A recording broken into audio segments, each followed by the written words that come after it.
อันนี้แม่นบอลที่ว่าฝากรถจักรเนาะเพิ่นเขียนป้ายบอกว่าฝากรถจักรและแม่นทางด้านนี้สลับงานบุญบ้านทางงอนพี่น้องเอ้ยบุญพระเวทบรรยากาศค่ำคืนจุดนี้แม่นจุดสำหรับฝากรถจักรก็คันหนึ่ง20,000 กีบสำหรับงานบุญเดี๋ยวเชียมชมภาพบรรยากาศตอนค่ำคืนในงานบุญเดี๋ยวเขาจะพาเลาะเข้าไปในงานบอลวงดนตรีบอลที่ว่าเสียงตึมหมดแล้วพี่น้องสำหรับคลิปนี้เป็นตอนหัวแรงค่ำคืนเดี๋ยวเขาพาเที่ยวชมภาพบรรยากาศตอนกลางคืนไปในลานวงดนตรีเพิ่นจะเป็นคนสิมาหน่อยมาหลายสำใดเดี๋ยวเราไปติดตามเบิ่งน้ำกันส่วนทางด้านหน้าเพิ่นก็สัตว์โป่งเป้านั่งสัตว์โป่งเป้าอยู่ทางด้านหน้าส่วนทางเข้าทางด้านนี้เพิ่นก็จะมีการปักดอกไม้สำหรับทีมงานการจัดตั้งบ้านเพิ่นจะมาคอยบริการปักดอกไม้ให้แก่แขกหรือว่าคนที่มาเที่ยวในงานบุญในครั้งนี้เนาะ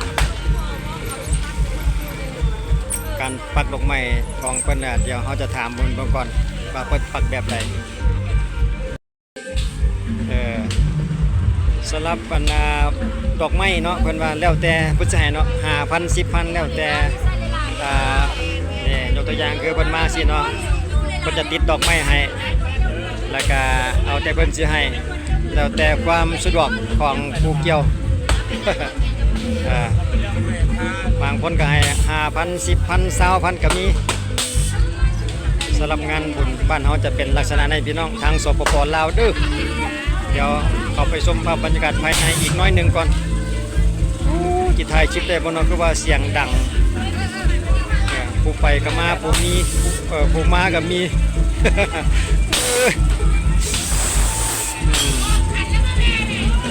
แสงสีเสียงกับภาพบรรยากาศตอน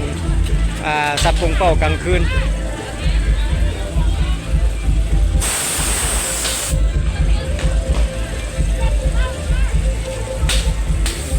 ยังหันหลานน้อยลูกของเจ้าของสัตว์โป่งเป้า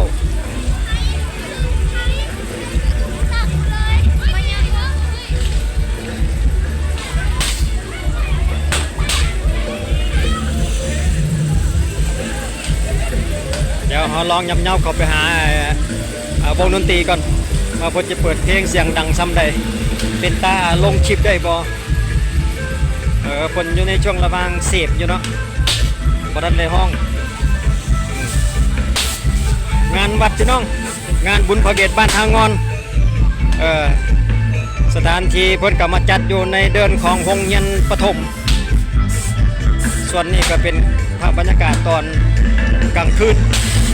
ตอนวันแรงตอนนี้ก็2 ทุ่มแล้วได้พี่น้องเลย8 โมงกลางคืนแล้วคนกำลังเริ่มทยอยมาหรือทยอยไปไปแหละก็เห็นยังสวนทางกันอยู่คนก็เริ่มหลายพอสมควรเดี๋ยวเขาจะยับลงไปทางด้านนั้นวงดนตรีเพิ่นก่อนแป๊บหนึ่งบ่แน่ใจว่าเสียงยี่ชัดเจนเพราะว่าเพิ่นกำลังโซโล่สำหรับ TOP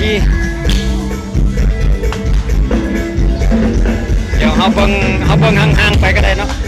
เพราะว่าเขาไปใกล้ก็ว่าเสียงมันอยากดังสนั่นพด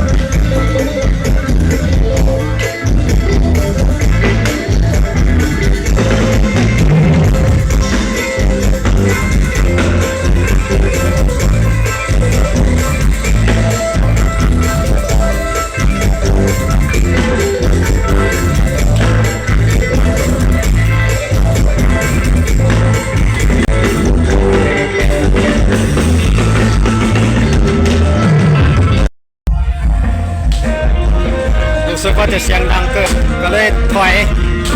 อยออกมาทางสัตว์ปุงเป้านี่สะก่อนหนึ่งหลานชายหันหนึ่งแล้วสองสามเรียบร้อยคือว่าได้เกมโอ้เก่งหลายเก่งหลายมือแม่นมือแม่น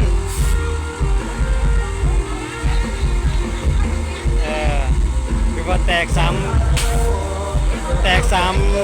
ลูกเนาะแตก3ดอกแล้วเขาก็เลือกเอารางวัลที่เขาต้องการมันบ่ได้นี่เห็นป่ะโอ้ได้หลายแล้วได้แล้ววะพอแล้ววะโอเคไป สัตว์ดอกละ10,000 บ่ได้3 ดอก 10,000วะ ปกติก็3 ดอก10แต่ว่าพิเศษดอก 10,000โอ้ ดอกยังไงตัด ตายหั่นน่ะโอ้มีแต่พี่น้องในบ้านทางงอนได้นี่สั่นไหม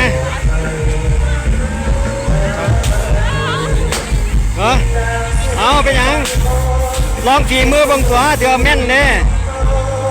ผู้สาวบ้านทางงอนพี่น้องเกิดมาเลาะเล่นบนยามมื้อแรงเจ้าเจ้ามาลิ้นเบิ่งจุดนี้พี่น้อง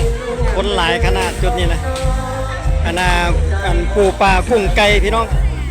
น้ำเต้าความหมายเพื่อนเดือนนะคนสิมักเรียนน้ำเต้าเดี๋ยวเฮาไปเบิ่งก่อนแป๊บนึง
ปักดอกไม้ให้ผู้สาว